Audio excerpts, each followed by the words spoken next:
fan. Sure?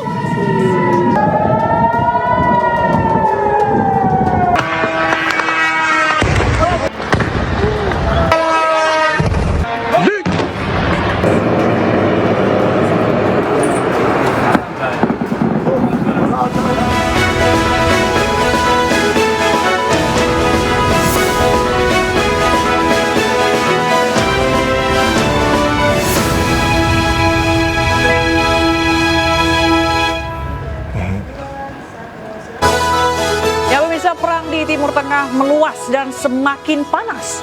Tak hanya korban jiwa dan kehancuran yang ditimbulkan, namun perekonomian dan energi turut terimbas. Dalam dan luar negeri, warga antri BBM membuat pemerintah harus atur strategi. Mulai dari WFH hingga potong gaji menteri, semua harus diefisiensi. Apakah strategi tersebut akan berhasil dan kapankah perang ini akan berakhir? Bersama saya, Fazilah Khairunisa, inilah The Prime Show selengkapnya.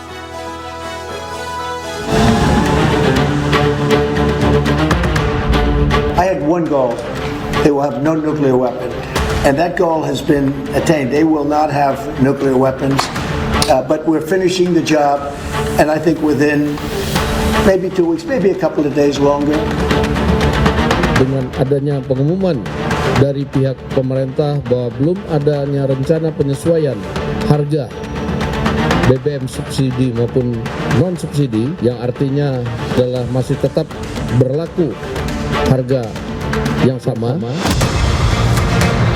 Penyesuaian harga untuk BBM subsidi, tidak ada penyesuaian naik ataupun turun, artinya flat, masih pakai harga dasar.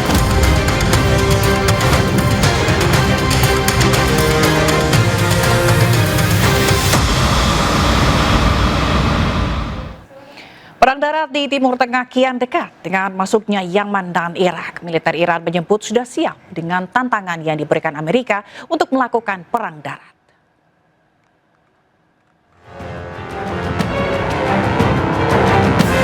Eskalasi perang Iran memasuki babak baru yang lebih berbahaya. Kelompok Houthi Yaman meluncurkan serangan rudal balistik pertama dengan mengarah ke daerah militer Israel yang berada di wilayah Palestina Selatan. Serangan yang dilakukan Yaman sebagai bentuk aliansi baru untuk terlibat dalam perang melawan Amerika Serikat dan Israel. Kelompok-kelompok di Irak kini pun ikut campur terhadap perang yang terjadi di Timur Tengah. Kelompok yang didukung Teheran itu berulang kali menyerang Amerika, baik di pangkalan pasukan, misi diplomatik, hingga fasilitas minyak. Pesawat tempur Amerika pun terlihat di atas Al-Hanabiyah, Irak, mengeluarkan suara tembakan dan mengakibatkan kehancuran di daratan. Kementerian Pertahanan Irak menyebut ada 7 personel militer yang terluka dan 13 orang lainnya cedera. Sementara itu lebih dari 1 juta warga Iran dimobilisasi di tengah meningkatnya spekulasi rencana operasi darat oleh Amerika Serikat dan Israel. Media militer Iran menyatakan kesiapan penuh dan menyebut wilayah Iran sebagai medan tempur bagi pasukan yang terlatih. Kini dengan masuknya secara aktif Yaman dan Irak, peta konflik menjadi semakin rumit. Dunia internasional mengkhawatirkan bahwa keterlibatan Yaman dan Irak akan memperluas zona perang di Laut Merah yang merupakan jalur perdagangan vital. Sementara itu, Presiden Amerika Serikat Donald Trump menegaskan operasi serangan ke Iran akan selesai dalam 2 hingga 3 minggu ke depan. Amerika Serikat juga memastikan tujuan utama operasi ini adalah menghancurkan nuklir Iran. One goal. They will have no nuclear weapon. And that goal has been attained. They will not have nuclear weapons. But we're finishing the job. And I think within maybe 2 weeks, maybe a couple of days longer to do the job. But we want to knock out every single thing they have. Now, it's possible that we'll make a deal before that, because we'll hit bridges, and we've hit some. We'll hit some bridges. Got a couple of nice bridges in mind. But if they come to the table, that'll be good. But it doesn't matter whether they come or not. We've set them back. It'll take 15 to 20 years for them to rebuild what we've done to them. They have no Navy. They have no military. They have no Air Force. They have no telecommunications. They have no anti-aircraft systems. They have no leaders. You know, their leaders are all gone. That's why we have regime change. We have nice new leaders. Peter? Wakil Ketua DPR RI Sufmi Dasko Ahmad memastikan pemerintah tidak akan menaikkan harga BBM dalam waktu dekat. Sementara itu, Menteri Sekretaris Negara RI Prasetyo Hadi meminta masyarakat tidak panik terkait beredarnya kabar ketersediaan dan isu kenaikan harga BBM mulai April besok.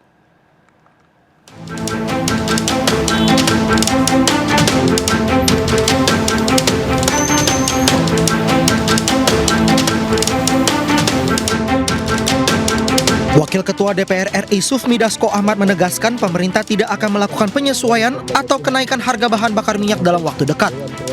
Kepastian itu diperoleh usai komunikasi intensif antara DPR dan pemerintah.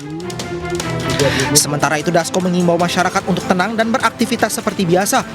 Hal itu disampaikan merespons fenomena antrean panjang kendaraan di sejumlah SPBU akibat kepanikan warga.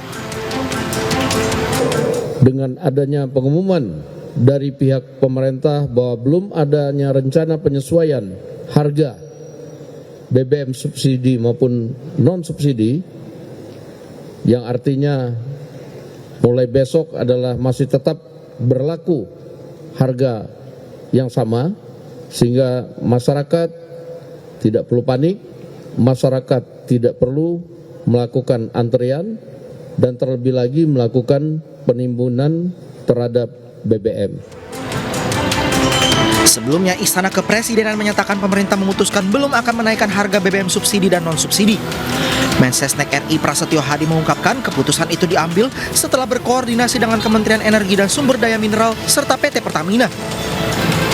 Setelah kami melakukan koordinasi dalam hal ini pemerintah dan Kementerian ESDM bersama dengan Pertamina, dan atas petunjuk dari Bapak Presiden selalu mengedepankan kepentingan rakyat dan kepentingan masyarakat di dalam mengambil sebuah keputusan. Oleh karena itulah Pertamina menyatakan bahwa Pertamina belum akan melakukan penyesuaian harga baik untuk BBM subsidi maupun BBM non subsidi. Kami berharap dengan pernyataan ini masyarakat dapat mendapatkan informasi yang lebih jelas, yang lebih akurat, dan kami berharap masyarakat tidak perlu panik, tidak perlu resah, karena ketersediaan BBM kami jamin, kita jamin, dan harga tidak terjadi penyesuaian. Terkait hal itu, Prasetyo Hadi pun menegaskan pemerintah menjamin pasokan BBM tetap aman dan tersedia bagi masyarakat. Tim Liputan iNews melaporkan.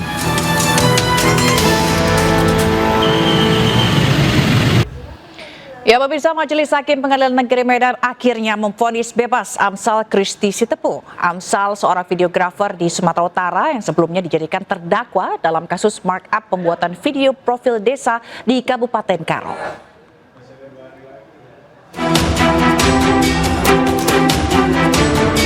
Tangis histeris dan sujud syukur dilakukan Amsal Kristi Sitepu saat vonis bebas dibacakan Ketua Majelis Hakim Muhammad Yusuf Frihardi di Pengadilan Negeri Medan.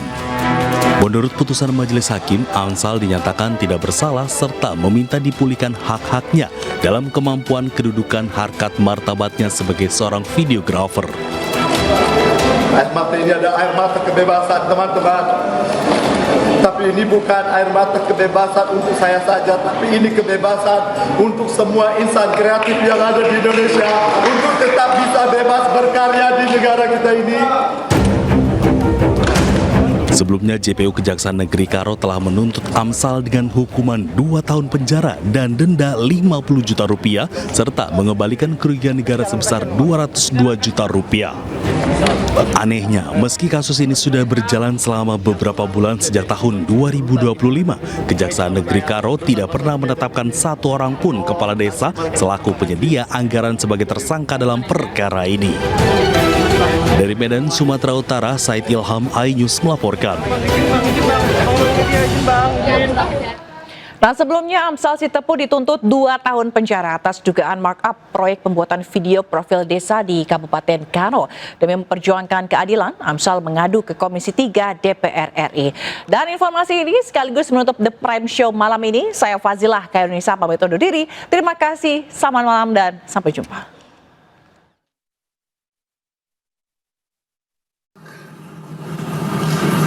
Saya cuma mencari keadilan, Pak. Saya cuma pekerja ekonomi kreatif biasa, Pak. Tagisan Amsal Sitepu, terdakwa kasus dugaan korupsi pembuatan video profil desa di Kabupaten Karo, Sumatera Utara, pecah saat ia mengungkapkan perasaannya mencari keadilan dalam rapat dengar pendapat Komisi 3 membahas penahanan Amsal Sitepu. Kasusnya menjadi sorotan lantaran diduga ada kejanggalan proses hukum. Terkait hal ini, Majelis Hakim Pengadilan Tipikor Medan membebaskan Amsal Sitepu dari segala tuntutan. DPR menilai unsur niat jahat atau mens rea tidak terpenuhi karena pekerjaan video sudah tuntas dilaksanakan sehingga jeratan pasal korupsi dianggap sangat dipaksakan bagi seorang pekerja kreatif. Saya hari ini hanya mencari keadilan.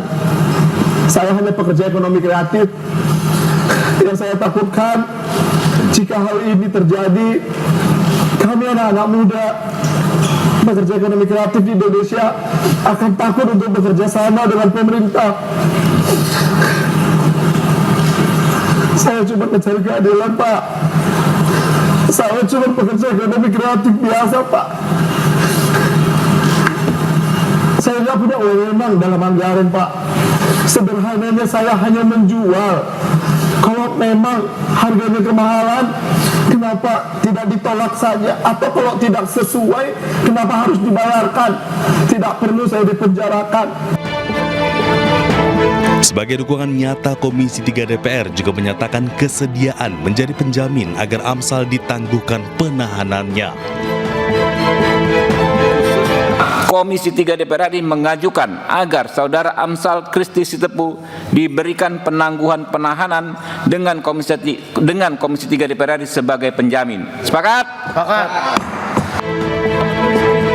Selain itu, Komisi 3 juga meminta penegak hukum untuk mengevaluasi ulang proses hukum terhadap Amsal Sitepu agar kasus ini tidak terulang kembali dan dapat menghambat perkembangan industri kreatif di Indonesia. Tim Liputan iNews melaporkan.